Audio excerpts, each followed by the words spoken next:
If truth triggers you, it is because you have given space in your heart for the lie it exposes to take root as if it was a seed worth sowing for a bountiful harvest. The problem isn't truth. The problem is you worked iniquity, spiritual inequity, expecting the fruits of the Spirit. To your surprise, by way of the contrast presented through my chosen ones, you learned your harvest wasn't plentiful. You see, without the contrast, it was easy for you to call your rotten fruit good, to convince others like yourself that what you possessed was indeed admirable. However, my chosen ones raised the bar, called your bluff, demonstrating plainly to those observing that your works were indeed artificial. It would have your mind perplexed because the arrogance you wrought by way of comparing yourself amongst others just like yourself. The ease in which these divine ones would simply articulate their understanding of my wisdom baffles you. You pay more attention to their inability or ability to share within the barriers or codes by which you judge whether or not they are worthy of your hearing. It's exactly what keeps you out. What has you spending more time debunking and censoring what they share rather than allowing the truth to enlighten your mind to what remains hidden to you? You are your worst enemy, and you have your father to thank for that. You see, he was a liar from the beginning, the very reason for your existence. For like you, he too did not adhere to sound judgment, finding it more beneficial to push boundaries set for divinity. It takes a very corruptible thought to convince oneself that all boundaries are a problem. Considering context is a sign of wisdom, all boundaries aren't created to suppress the will, but to strengthen the will. Many have a weak will, unable to bear the fruits of the Spirit because the information they are attributing to the Most High isn't divine at all. Therefore, understanding isn't gained to receive sound reason to close the gaps in their mind. So why are we saying this? We are saying this for the edification of those who have risen in Christ consciousness, because iron truly sharpens iron.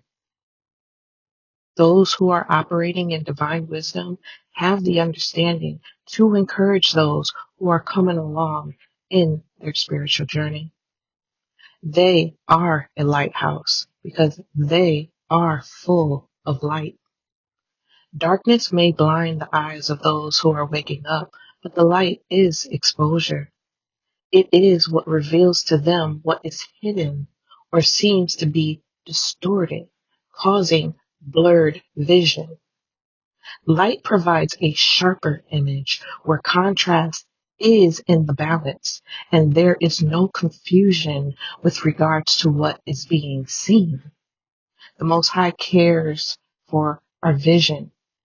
As a divine optometrist, we are given the best spiritual eye care that money cannot purchase.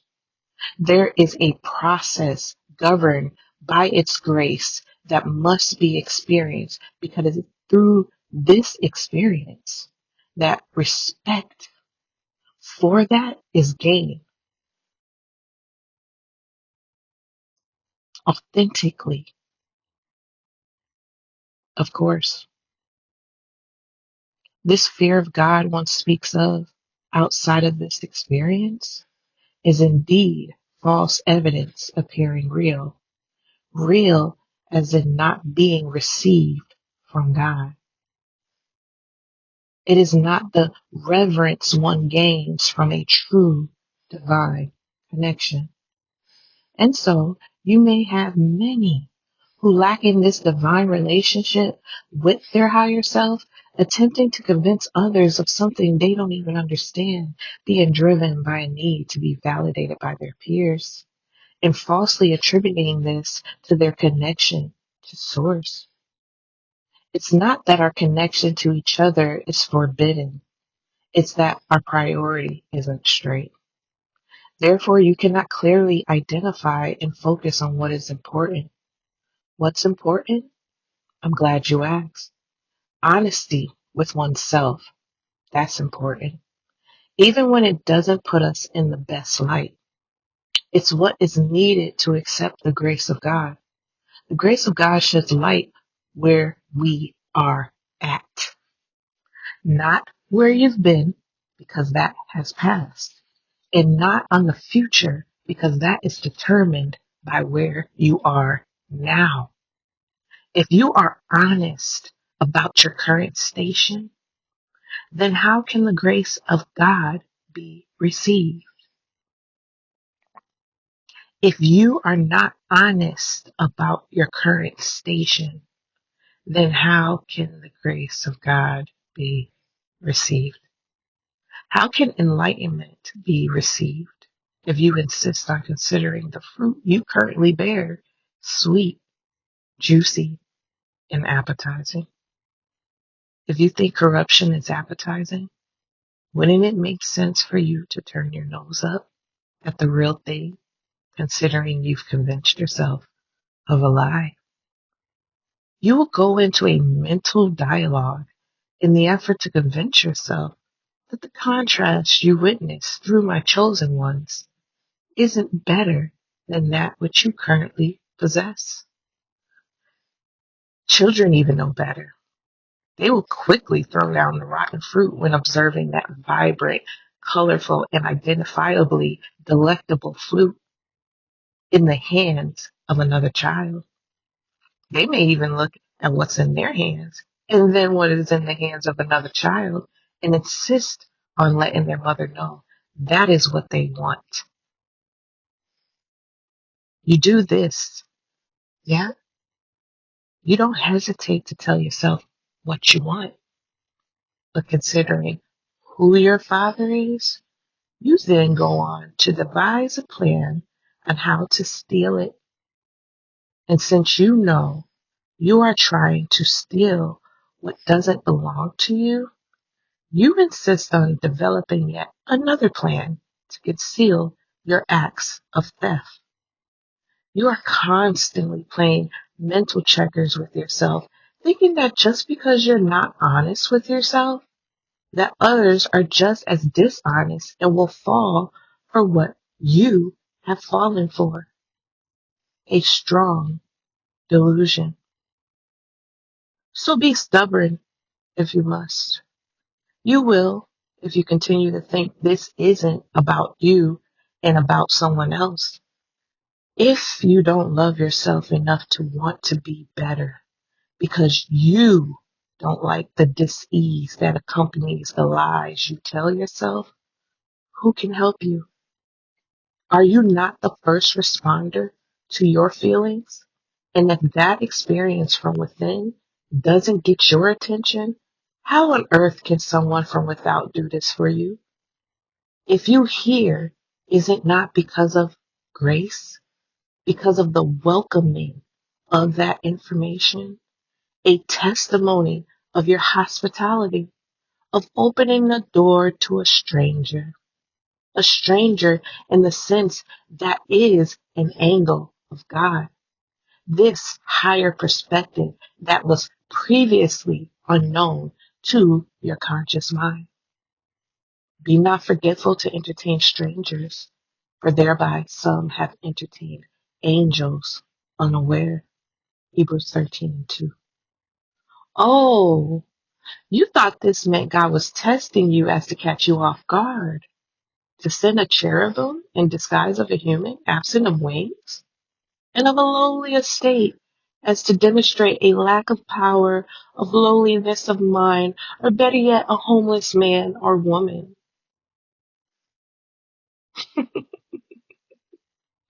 Now, why on earth would God test you as if it is all unknowing?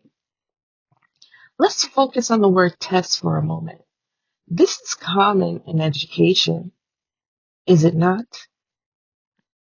But typically demonstrated with those who have been given a lesson. What's the lesson you've received from God that would have you prepared for this testing you anticipate by reading a passage from a book? Was the preparation in just reading the author of that passage, speaking to someone else other than yourself? As to say, be careful. Don't let God catch you sleeping on his visitation, since angels are supposed to be his representatives, correct? But who plays games like this? Why would God expect you to entertain all strangers, literally, so you don't miss one of those strangers secretly being an angel in disguise? What is to be gained here? You liken God to Santa Claus, to punishment rather than a sound mind and reason? You teach your children to accept false evidence appearing real based on the assumption that if they don't, they could miss out on a blessing in disguise. And then you wonder why they don't display any discernment when they are away from you, being abused by strangers. You don't teach them to think because you think being obedient is absent of that. What honor does God receive in forcing your will to do what you do not understand? Would not it be more honorable when you use your free will by way of understanding to do better because you actually know better? And not because of some secret test that you haven't even been prepared to take. Who does that? You even cry foul when you experience this in your schools, do you not? The pop quiz was at least on something you covered, but you liken God to some tyrannical being who tests you on knowledge you haven't even received. Go figure. We will conclude this transmission with this. If you believe you are being called to get your house in order, don't you think it's just as important to know what that order is? Rather than put yourself in a frenzy because you simply read a warning in a book. Where is the honesty in that? How about the honesty that would allow the space to ask so you can receive instead of jumping to conclusions as if you already know? Why do you listen to people who claim to be representatives of that and despise your questioning as if your ability to think is disrespectful? Isn't it disrespectful to give honor to the unknown? For how can you know when and who it is due to if it is hidden from your own mind?